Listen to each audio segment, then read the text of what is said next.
Terasa amanlah hatiku menyerah kepadamu. Kuatinku lenyap jalanku, kan tetap bersamamu.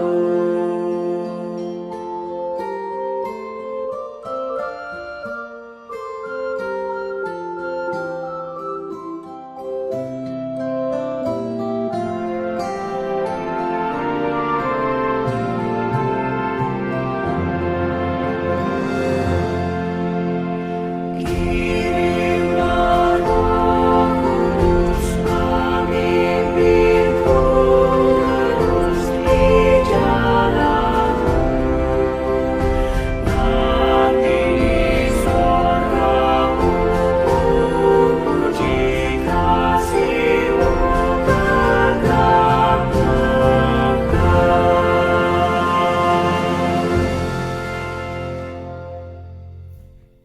Shalom saudara-saudara, sungguh berbahagia kita dikumpulkan kembali dalam persekutuan doa malam hari ini. Mari bersama-sama sebelum kita memulainya, kita mengambil waktu hening sejenak.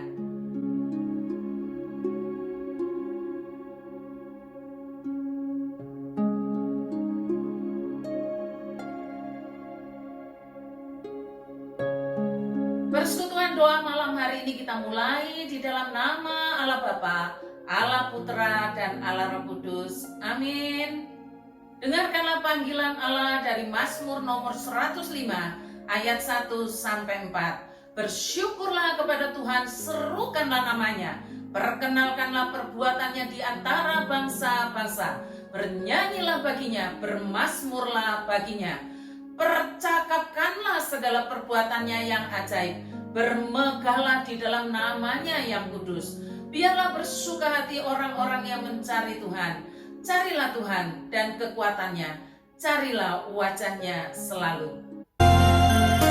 Kau rangkai air mataku jadi permata. Kau ubah kabut hitamku menjadi sutra.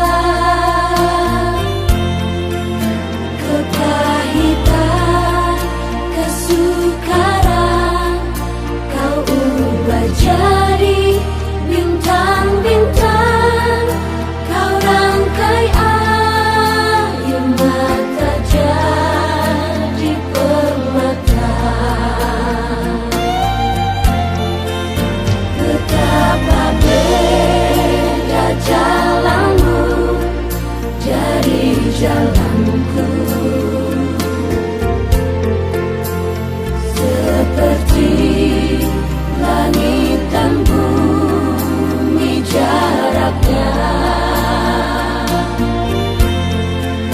Tak pernah ku punya teman setia seperti Tuhan. Kau rangkai air mata jadi permata.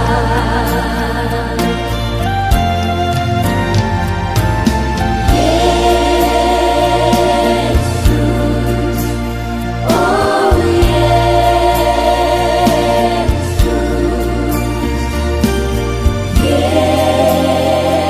Yesus, oh Yesus.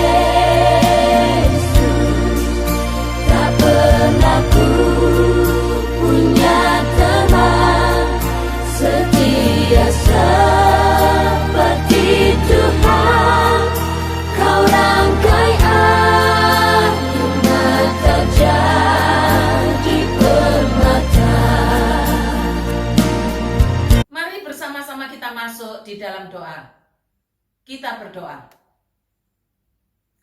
Bapa di sorga yang kami percayai dan kasihi di dalam Tuhan kami Yesus Kristus, kami naikkan puji dan syukur kepadamu karena Engkau tidak pernah meninggalkan kami, bahkan segala ciptaan-Mu. Engkau yang menciptakan, Engkau pula yang memeliharakan. Kami bersyukur dan kami percaya pada hari ini Tuhan, kami mengundang Tuhan hadir di tengah-tengah perhimpunan kami dan menikmati sembah sujud dan pujian kami kepadamu. Kami telah menyediakan diri kami untuk disatukan di dalam firman-Mu, supaya kami dapat dibangunkan menjadi satu tubuh Kristus dan dibangunkan di atas dasar Yesus Kristus sendiri. Berkenanlah Tuhan, pakailah media ini supaya firman-Mu diperdengarkan dan nilai-nilai ajaran-Mu meresap masuk dalam jiwa kami. Dan anugerahkanlah bagi kami untuk mempraktekkan dalam hidup kami. Kami sedang menyedengkan telinga kami, menanggap dengan hati kami perkataan-perkataan-Mu yang menghidupkan, agar jangan lagi kami tegar tengkuk dan keras kepala, sehingga kehidupan kami hanya sekedar kehidupan beragama yang ternyata jauh dari iman kepada Tuhan Yesus Kristus. Tolonglah kami ya Tuhan, kasihanilah kami dan tolonglah kami sekalian. Berikanlah kami hati-Mu dan nikmat-Mu, agar kami dapat melakukan kehendak-Mu. Di dalam nama Putra-Mu yang kudus, penebus dan juru selamat kami yang bangkit dan hidup, kami naikkan doa kami. Amin. Saudara-saudara yang dikasihi oleh Tuhan, dengarkanlah firman Tuhan dari Matius 7 ayat 21 sampai 23. Bukan setiap orang yang berseru kepadaku Tuhan, Tuhan, akan masuk ke dalam kerajaan sorga, melainkan dia yang melakukan kehendak Bapa-Ku yang di sorga.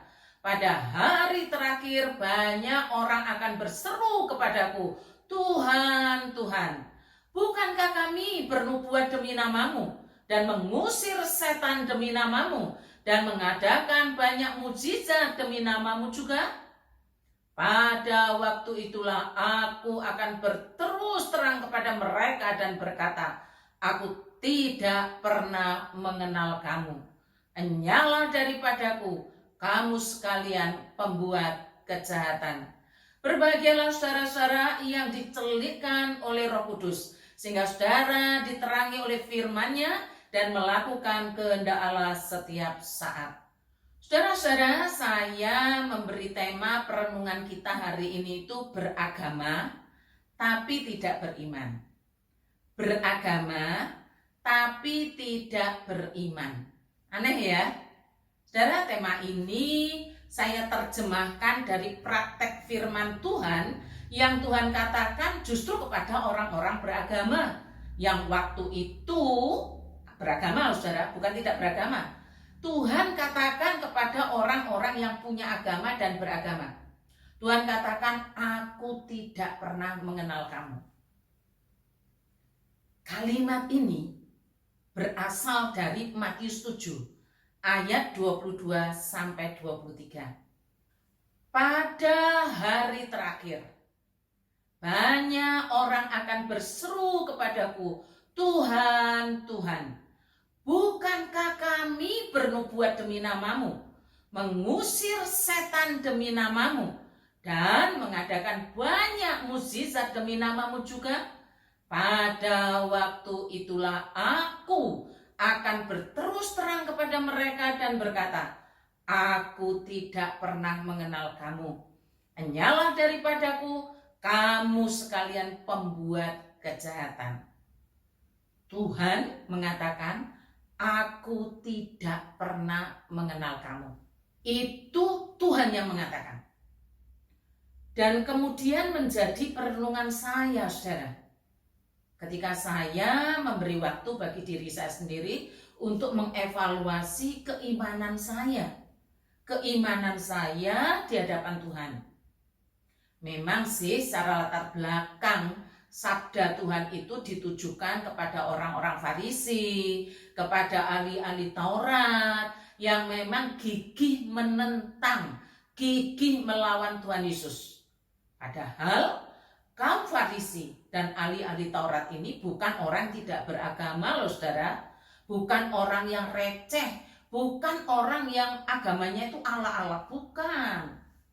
Bukan orang yang sembarangan. Mereka ini istilahnya menempuh sekolah atau pendidikan khusus untuk agamanya itu.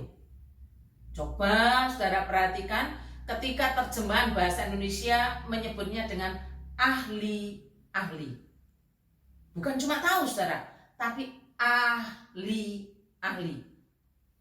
Tentunya golongan ini adalah golongan beragama yang jauh dari pengertian kaleng-kaleng.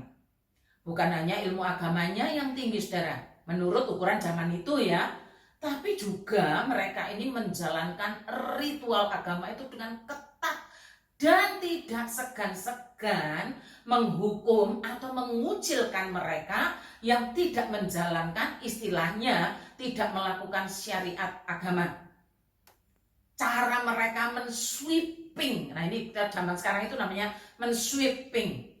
Orang yang tidak melakukan syariat agama menunjukkan seolah-olah kaum beragama ini sudah benar, seolah-olah. Tapi kita tahu, bahkan ditegaskan sekali lagi hari ini, Tuhan justru mengatakan kepada mereka, aku tidak mengenal kamu. Kepada mereka loh, saudara, Tuhan katakan, aku tidak mengenal kamu. Saya berpikir, berarti orang ini kan beragama, tapi Tuhan tidak kenal. Makanya saya terjemahkan beragama, tapi tidak beriman.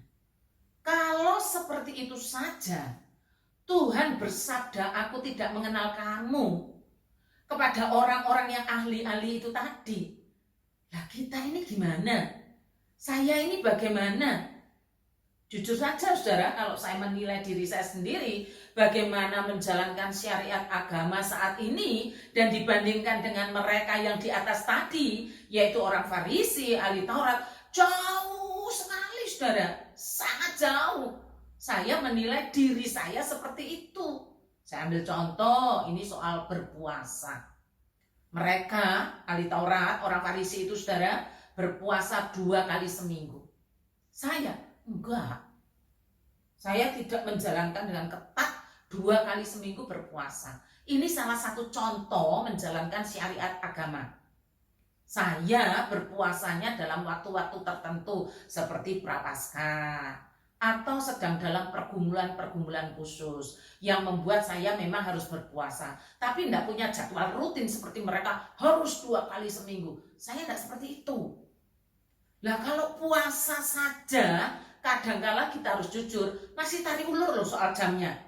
Ada yang cuma 3 jam, 4 jam, ada yang cuma 8 jam, kita masih tawar-menawar. Nah ketat.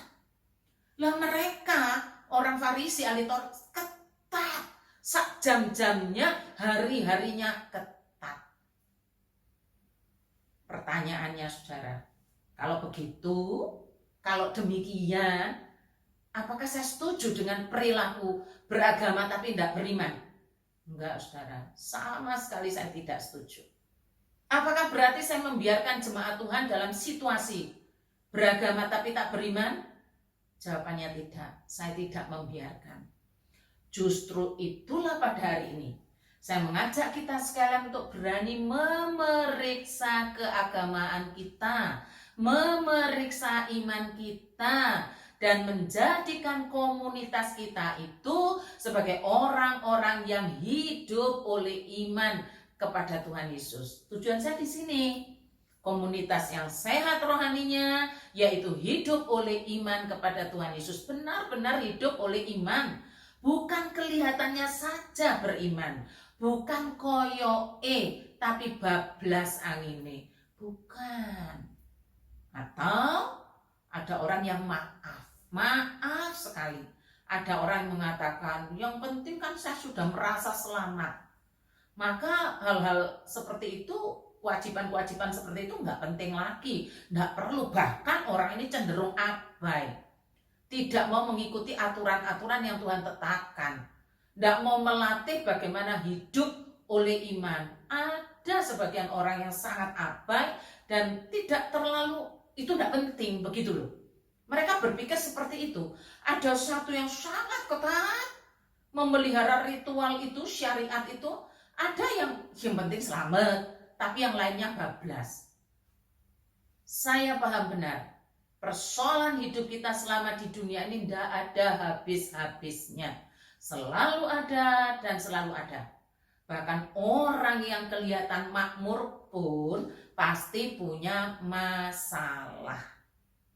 Tetapi saudara, jika kita hidup oleh iman hidup karena iman kepada Tuhan Yesus Kristus, maka masalah-masalah yang memang harus kita hadapi itu bukan menguasai kita, bukan membuat kita menyerah kalah, bukan juga kita jadikan alasan-alasan rasional yang membenarkan untuk hidup menyimpang dari iman atau sebaliknya. Bukan juga kita jadikan alasan-alasan rasional yang membenarkan kita untuk hidup menyimpang dari iman. Bukan, saudara. Tapi sebaliknya akan membuat kita makin jelas, makin bersemangat hidup oleh iman. Saya sangat berharap Roh Kudus menolong kita sekalian agar dapat dalam keadaan apapun kita semua memilih, sekali lagi saudara, memilih dengan sadar untuk hidup dengan iman. Memilih dengan sadar, mengambil keputusan iman untuk hidup dengan iman. Sebenarnya sikap beragama tapi tidak beriman itu ada dua alasan. Alasan yang pertama, saudara, orang itu tidak tahu. Tidak tahu kalau praktek hidupnya itu tidak beriman. Tidak tahu. Yang kedua, orang itu tahu. Tahu persis kalau praktek hidupnya tidak beriman. Jadi yang satu tidak tahu, yang satu lagi tahu tapi memang tidak beriman. Untuk orang yang tidak tahu kalau praktek hidupnya itu tidak beriman, maka jalan satu-satunya adalah mau belajar, mau diajar, dan mau bertobat. Yang pasti Roh Kudus pasti memberikan pengertian. Roh Kudus pasti memberikan pertumbuhan. Roh Kudus pasti memberikan perubahan hidup melalui firman yang dari tadinya beragama tapi tidak beriman, sekarang menjadi hidup oleh iman. Hidup oleh iman kepada Tuhan Yesus Kristus. Hanya kepada saudara-saudara yang diberikan hati untuk peduli kepada mereka yang tidak tahu ini, kelompok yang tidak tahu ini, kalau hidupnya beragama tapi tidak beriman ini, saudara perlu untuk memberitahu mereka, minimal bagikan link YouTube-nya supaya mereka mendengar, ikut memperhatikan, dan ikut menyimak. Gampang sebenarnya. Syukur-syukur saudara, ketika saudara membagikan linknya, mendengar firman yang sama, Tuhan izinkan terjadi dialog dengan saudara, yang artinya terjadi komunikasi iman. Saya mendoakan agar terjadi kebiasaan untuk mengkomunikasikan ajaran firman Tuhan, mengkomunikasikan iman antara saudara yang satu dengan yang lainnya, apalagi antara suami dan istri. Sebab bukan tidak mungkin saudara, sekalipun sudah menikah bertahun-tahun, bahkan anak-anak sudah beranjak dewasa, jarang atau tidak pernah mengkomunikasikan firman dan iman. Apalagi ternyata apa yang diimani tidak sama, malah berbeda, padahal sama-sama Kristen. Bisa terjadi seperti itu. Kenapa? Tidak pernah mengkomunikasikan. Entah karena malu, entah karena apa, tidak pernah ngomong soal firman dan iman kepada lingkungannya, kepada orang terdekatnya. Semoga saja saudara, Roh Kudus selalu membuka ruang untuk dialog mengenai iman antar saudara, suami istri, orang tua dengan anak, dan antar anggota keluarga. Lalu alasan yang kedua, orang itu tahu persis kalau praktik hidupnya tidak beriman. Ngerti kok ajaran firman Tuhan, ngerti, bahkan hafal ayat-ayat Alkitab. Ngapa ya? Kok bisa begini? Kalau dicari alasannya itu banyak sekali. Banyak, bukan hanya banyak sekali. Tapi dari banyaknya alasan yang disebutkan itu, satu-satunya alasan yang jelas, ya memang soal imannya. Soal apa yang dipercayai, apakah dia punya iman atau sebenarnya tidak, atau bagaimana orang itu mendefinisikan soal iman itu. Nah ini persoalannya saudara. Semoga perenungan firman Tuhan hari ini dapat memberikan pencerahan batiniah, sehingga Roh Kudus membukakan akal budinya untuk mereformasi imannya. Semoga saja itu harapan dan doa saya. Saudara-saudara sekalian, mari kita pelajari terlebih dahulu latar belakangnya mengapa bisa muncul kata-kata Tuhan, aku tidak mengenal kamu ini. Yang kemudian saya terjemahkan sebagai beragama tapi tidak beriman. Perlu saudara mempelajari segala sesuatu yang berhubungan dengan latar belakangnya itu perlu sekali. Supaya tidak lepas konteks, tidak ujuk-ujuk. Yang pertama, LAI memberikan judul hal pengajaran sesat. Coba saudara cek. Dikasih judul hal pengajaran sesat. Artinya apa? Secara sederhana itu artinya begini. Orang yang beragama tapi ternyata tidak beriman adalah orang yang tersesat atau produk ajaran sesat. Kalau saudara memperhatikan ayat 15, maka di perikop ini didahului dengan kalimat firman begini saudara. Waspadalah terhadap nabi-nabi palsu yang datang kepadamu dengan menyamar seperti domba. Tetapi sesungguhnya mereka adalah serigala yang buas. Saya tidak menampik adanya nabi-nabi palsu atau adanya guru-guru palsu pada masa dulu. Bahkan zaman sekarang pun banyak, sangat banyak. Tapi maksud saya itu begini saudara. Saya ingin supaya saudara dan saya tidak terjebak dan tidak terjerat oleh berbagai-bagai ajaran sesat yang menyebabkan jadinya beragama tapi tidak beriman. Dengan cara memberi porsi lebih untuk menjaga diri. Menjaga diri supaya berhati-hati. Menjaga diri supaya tidak membuka ruang sedikit pun untuk ajaran-ajaran yang salah dan sesat itu.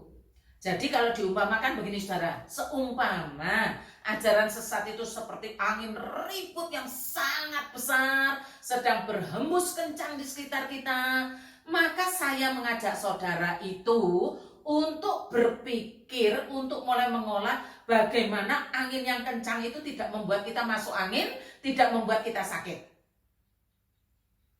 Bukan memberikan porsi pikiran bagaimana menghentikan angin, bukan.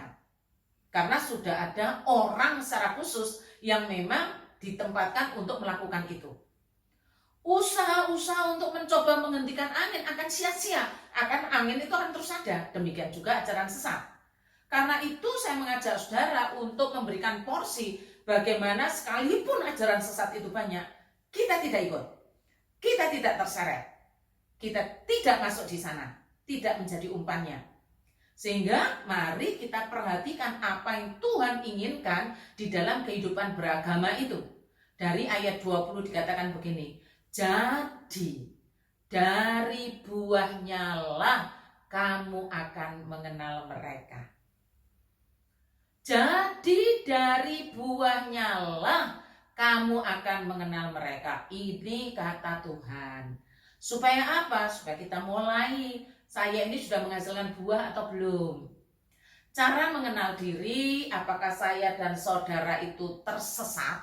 Sudah tersesat atau tidak?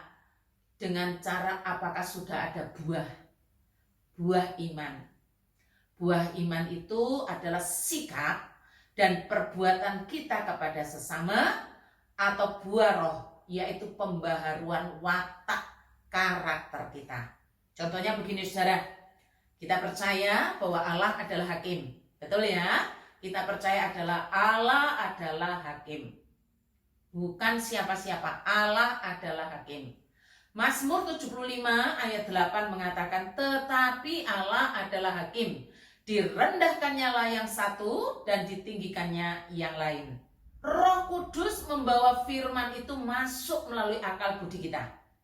Roh Kudus membawa firman Allah adalah hakim masuk lewat pengertian kita. Lalu kita merespon, ya Tuhan saya setuju, benar-benar setuju, mengaminkan bahwa Allah adalah hakim, satu-satunya hakim. Setelah akal budi dan pengertian kita disentuh dengan pengertian firman bahwa Allah adalah hakim, maka sekarang kita diajarkan untuk mempraktekkan ajaran itu. Prakteknya begini, jangan kamu menghakimi supaya kamu tidak dihakimi. Nah ini pengertian yang sudah ditanam menghasilkan respon, jangan kamu menghakimi supaya kamu tidak dihakimi. Artinya apa? Janganlah menghakimi orang lain supaya kalian juga jangan dihakimi oleh Allah. Menghakimi di sini ke arah menghukum ya saudara, menempatkan diri sebagai hakim begitu dan memutuskan apakah orang itu layak atau tidak, dihukum atau tidak, seperti itu saudara. Jadi jelas ya, firman mengajarkan Allah adalah hakim. Lalu Roh Kudus membuat akal, budi dan pengertian kita dicerahkan sehingga kita mempraktekkan ajaran jangan kamu menghakimi supaya kamu tidak dihakimi. Menghakimi dalam arti dihukum. Kalau dalam keadaan baik-baik saja, barangkali kita tidak mempersoalkan soal ajaran Allah adalah hakim. Kalau kondisinya baik-baik saja. Kalau tidak ada soal, kita juga tidak mempersoalkan Allah adalah hakim. Ya, amin, ya, haleluya. Kalau tidak ada soal. Tapi coba sekarang, kalau kita terbelit persoalan atau dalam persoalan, bagaimana? Kita gampang sekali membuka dan mengadili kesalahan-kesalahan orang lain. Bahkan menghukum mereka, walau itu masih dalam hati.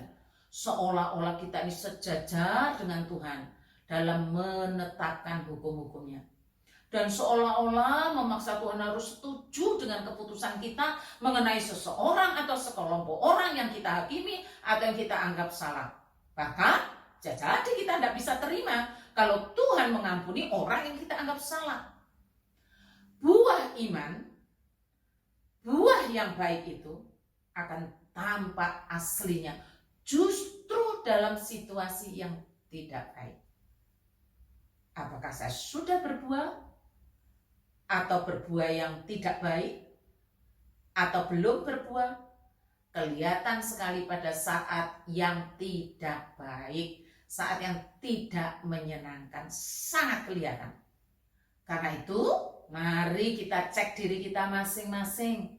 Apakah sudah menghasilkan buah atau belum? Seperti yang dikatakan firman ini di ayat 20. Jadi dari buahnya lah kamu akan mengenal mereka. Bukan cuma sekedar beragama, tapi ada buah yang dihasilkan karena iman itu. Kalau saudara ngecek watak saudara, tabiat saudara pada saat dalam kesulitan, pada saat saudara dalam kesusahan, pada saat saudara dalam keadaan terdesak, atau mungkin juga dalam kelimpahan atau hasrat dan keinginan yang tidak tercapai dan belum tercapai. Coba cek watak masing-masing. Dari situ saudara akan tahu apakah saudara berbuah atau tidak, berbuah baik atau berbuah tidak baik. Disitulah saudara akan tahu apakah saudara tersesat atau tidak. Dari buahnya lah. Kalau tidak berbuah atau berbuah tidak baik, kita sudah tersesat. Produk ajaran sesat.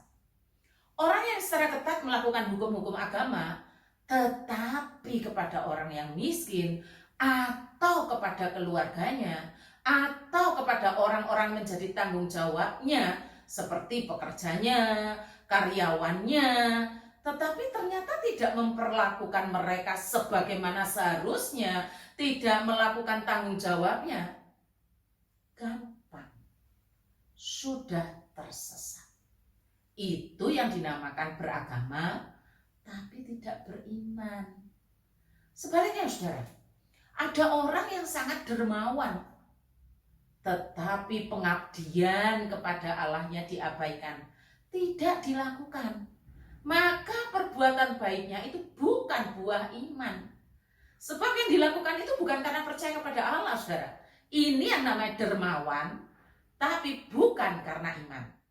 Yang Tuhan mau supaya saudara dan saya itu beragama dan beriman. Segala sesuatu yang kita perbuat itu karena percaya kepada Allah. Itu namanya beriman. Manusia bisa berubah, tapi iman tidak berubah. Sebab yang dipegang teguh firman. Semoga Roh Kudus menolong saudara-saudara sekalian, menolong saya agar apa yang kita imani dalam Kristus Yesus tampak jelas dalam sikap dan perbuatan kita. Sekali lagi, tampak jelas, itu buah. Buah yang baik, tampak jelas dalam sikap dan perbuatan kita. Lalu yang kedua, saudara, soal pengertian iman secara pribadi. Tuhan Yesus mengatakan, aku tidak mengenal kamu, bukan kepada mereka yang tidak kenal Allah, saudara. Bukan pada mereka yang tidak tahu kitab suci. Bukan kepada mereka yang tidak melayani di bait Allah, bukan loh. Justru Tuhan katakan, aku tidak mengenal kamu, kamu di sini orang yang mengaku kenal dan percaya Allah. Kamu yang dikatakan oleh Tuhan Yesus adalah orang yang beribadah, orang yang terlibat dalam perayaan-perayaan dan pelayanan. Kamu yang dimaksud Tuhan Yesus adalah kepada pemimpin-pemimpin yang ahli soal kitab suci. Kamu di sini adalah mereka yang melayani di bait Allah. Pertanyaannya, mengapa Tuhan menyebut aku tidak mengenal kamu? Ternyata saudara, persoalannya adalah soal iman, soal percaya. Mereka ini mengaku percaya kepada Allah. Allah yang kudus, Allah yang jauh, Allah yang maha tinggi, tapi menolak Tuhan Yesus. Tuhan Yesus yang adalah Allah yang dekat, yang hadir dan hidup sebagai manusia sejati. Yang kalau mengajarkan iman itu pasti berhubungan dengan sesama. Itu iman kepada Tuhan Yesus. Iman itu bukan hanya urusan dengan Allah yang jauh, bukan. Tapi iman itu juga berurusan dengan sesama yang dekat. Sebab itu Allah hadir dalam manusia Tuhan Yesus yang mereformasi pemahaman iman yang jauh saja itu tadi. Kalau mengaku beriman kepada Tuhan Yesus, maka bukan hanya urusan kewajiban kepada Allah, tapi juga berhutang kasih, berhutang pengampunan kepada sesama, berhutang kebaikan kepada sesama. Iman kepada Tuhan Yesus itu seperti itu. Suatu hari, saudara, saya dimarah-marahi. Bukan dengan bentak-bentak sih, bukan dengan kata-kata. Tapi marahnya itu dengan ngambul seperti itu loh saudara. Sewot, menunjukkan raut muka yang gak enak dipandang. Saya kalau ngadepi orang seperti itu, biasanya saya akan ngatur pikiran saya dengan pikiran begini. Oh, hormon orang itu sedang tidak stabil. It's okay. Jadi saya tidak terlalu gimana-gimana begitu. Walaupun jelas-jelas mukanya tidak sedap, saya tidak akan berpikir yang buruk, karena saya menjaga diri saya. Sampai suatu hari saudara, ya agak lama setelah itu, ada orang yang mengatakan pada saya itu begini, orang itu ngamuk sama Lose. Hah? Kenapa? Saya tanya begitu. Iya, sebab Lose membantu si A. Kata orang ini yang ngomong ke saya itu tadi. Ngambek karena saya bantu si A. Saya tegaskan begitu. Iya. Oh gitu ya. Saya yang bantu, sana yang ngambek. Kok gak nyambung ya? Itu respon saya saudara ketika ada yang ngajak saya ngobrol. Terus orang ini melanjutkan. Iya. Sebab katanya orang yang ngambek tadi, oh, si A ini tidak pantas dibantu. Gitu katanya saudara. Lalu saya katakan begini, kalau di mata orang itu tidak pantas dibantu, lah di mata saya, menurut saya, si A pantas kok dibantu. Lah wong saya juga ingin membantu, bagaimana? Lalu orang ini jawab, ya nggak tahu, pokoknya katanya orang itu tidak pantas dibantu. Saudara, ini percakapan antara dua orang, bisa dikatakan tiga, walaupun yang satunya tadi ngambek. Sama-sama beriman, sama-sama ngaku percaya Tuhan Yesus. Tapi perhatikan, praktek imannya beda. Mengapa bisa beda? Bisa jadi pengertian imannya beda. Bisa jadi definisi soal imannya beda. Bisa juga karena sumber imannya beda. Bagi saya tidak akan memberikan ukuran pantas atau tidak pantas dibantu. Sebab kalau ngomong pantas tidak pantas, kita semua tidak pantas di hadapan Allah. Tidak layak. Tidak ada satupun yang layak. Bukan kita yang memberi stempel layak dan tidak layak. Kalau si A tidak layak dibantu, dan kalau saya layak dibantu. Tidak begitu. Itu bukan iman. Bagi saya, saudara, saya tidak akan memberikan ukuran pantas atau tidak pantas dibantu. Sebab memang semuanya nggak layak kok di hadapan Tuhan. Bukan kita loh yang memberikan stempel layak atau tidak layak. Kalau si A tidak layak dibantu, kalau saya layak. Bukan demikian. Bukan kita yang ngasih stempel itu, Tuhan yang ngasih. Kita semua sama, stempelnya tidak layak. Saudara-saudara, benarlah Tuhan mengatakan, dari buahnya lah kamu akan mengenal mereka. Di ayat 20 mengatakan demikian. Buah apa itu? Buah iman, buah roh. Jadi, apakah kita beragama tapi tak beriman? Caranya gampang, saudara. Pakailah ukuran Tuhan untuk mengukur diri sendiri, untuk mengukur sesama. Pakailah ukuran Tuhan. Jangan pakai ukuran diri sendiri. Jangan pakai ukuran yang beda. Jangan pakai ukuran yang lain. Pakailah ukuran Tuhan. Saudara tidak tersesat jika saudara pakai ukuran Tuhan, baik untuk diri sendiri maupun untuk sesama. Ingat saja saudara, bahwa Tuhan Yesus adalah Allah yang sejati dan manusia yang sejati. Jadi kalau ngaku beragama dan beriman itu, ya berhubungan dengan bakti kita kepada Allah dan praktek kasih kita kepada sesama. Pakai ukuran Tuhan. Jangan pakai ukuran diri sendiri atau maksa orang pakai ukuran kita. Jangan. Pakai ukuran Tuhan. Kalau saudara pakai ukuran Tuhan, saudara tidak tersesat. Tapi kalau selama ini saudara pakai ukuran diri sendiri, sudah tersesat. Semoga tidak ada di antara kita yang tidak dikenal oleh Tuhan Yesus. Karena itu, mari kita menjadi umat beragama yang beriman kepadanya. Iman yang benar. Yang ketiga, saudara, ini bukan soal urusan pribadi, tapi urusan gereja. Kalau ngomong gereja orangnya, saudara, urusan persekutuan orang-orang kudus. Tuhan mengatakan bukan hanya buah iman pribadi, tapi buah iman gereja atau buah iman persekutuan orang-orang kudus. Gereja yang berbuah. Sering kita salah loh saudara. Kalau pribadi harus berbuah. Kalau ngomong soal gereja atau persekutuan orang-orang kudus, ya tidak bisa gimana berbuah. Keliru loh. Justru gereja harus berbuah. Tidak boleh tidak ada buahnya. Kita salah kalau gereja tidak berbuah.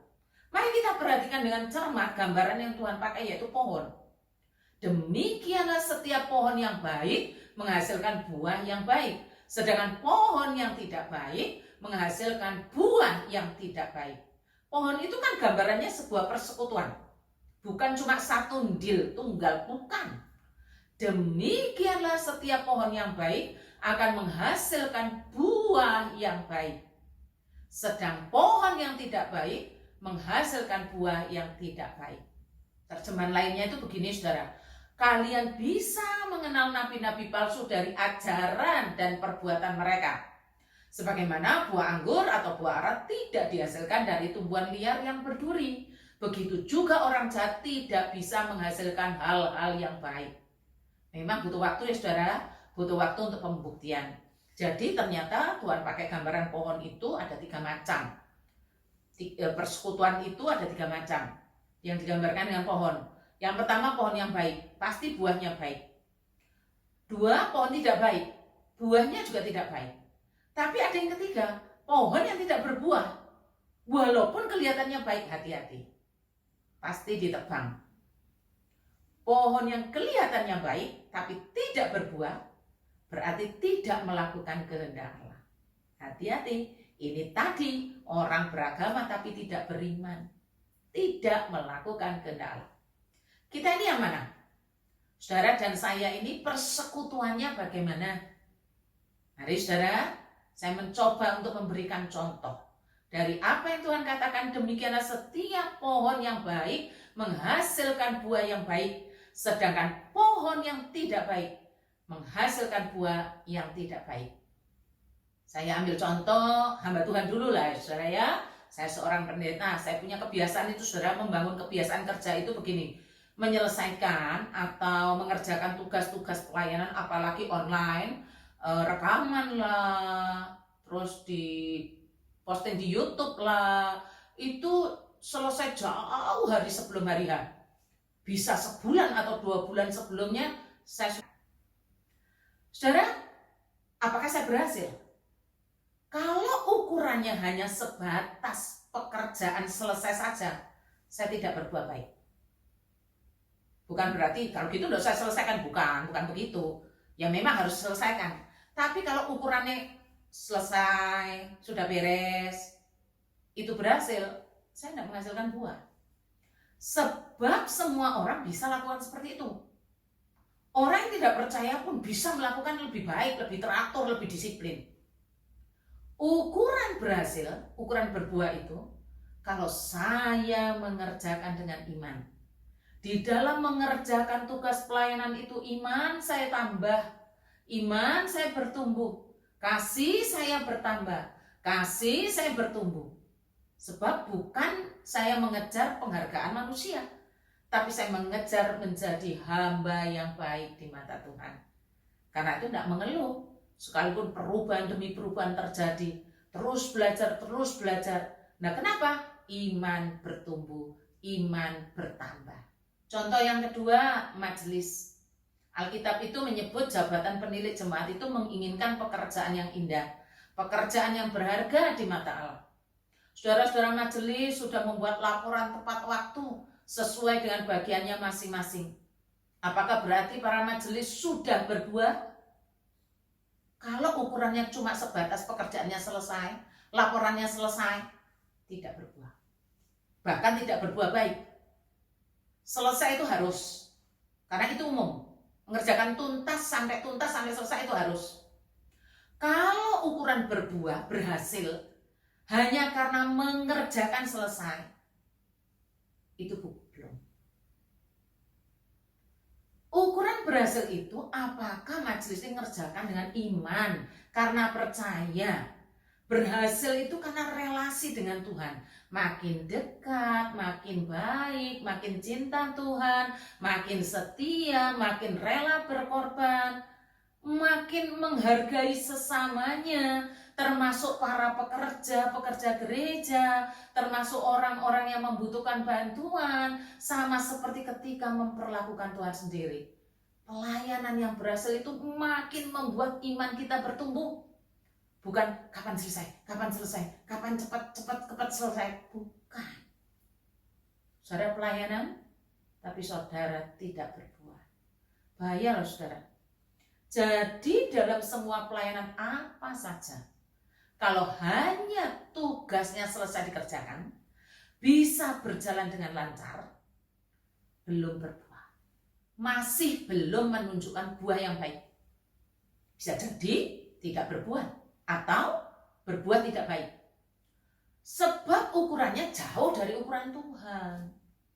Ukuran Tuhan itu kan makin cinta Tuhan, makin cinta sesama, kan begitu. Berhasil itu kan makin bertambah cintanya kepada Tuhan, makin bertambah cintanya kepada sesama. Beriman itu kan begitu. Beragama dan beriman itu kan makin bertambah cintanya kepada Tuhan dan sesama. Kasih kepada Allah dan kasih kepada sesama, itu ukuran iman, itu buah iman. Saudara-saudara yang dikasihi oleh Tuhan, Allah telah memberikan jalan pada kita untuk mendekat kepadanya.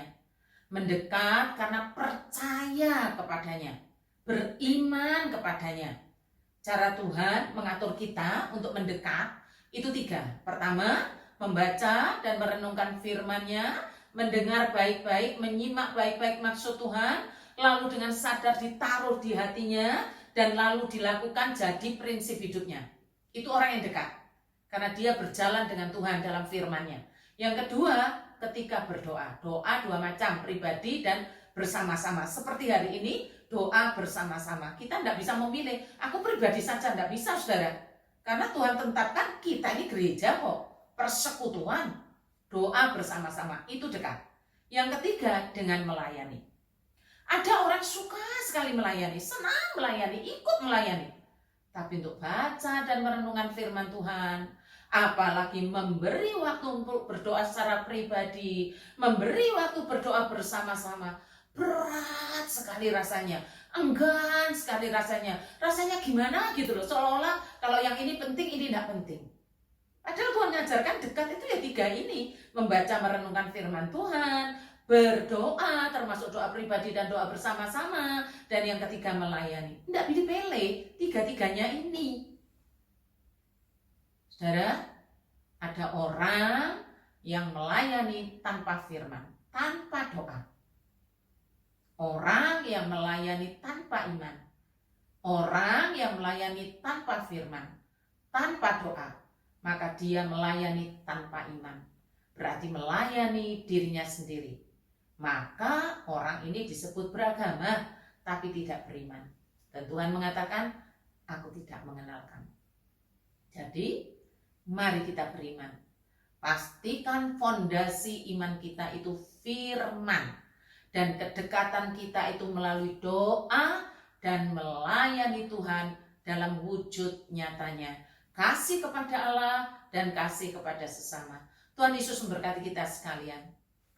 Terima kasih Tuhan untuk perenungan hari ini. Bukan suatu yang mudah bagi kami untuk memahami bahwa Tuhan akan menyebut tidak mengenal kamu, padahal sudah melayani dengan baik. Kami bersyukur pada hari ini Tuhan ingatkan bahwa ukuran Tuhan mengenal kami adalah dari hubungan iman kami yang nyata, yaitu kasih kepada Allah dan juga sesama kami. Tolonglah kami sekalian Tuhan untuk dengar-dengaran akan firman-Mu sebagai fondasi iman kami. Dalam nama Tuhan Yesus kami berdoa. Amin. Saudara-saudara, kita akan lanjutkan dengan berdoa bersama-sama. Saudara yang siap ikut dalam persekutuan doa, berikan tanda jempolnya.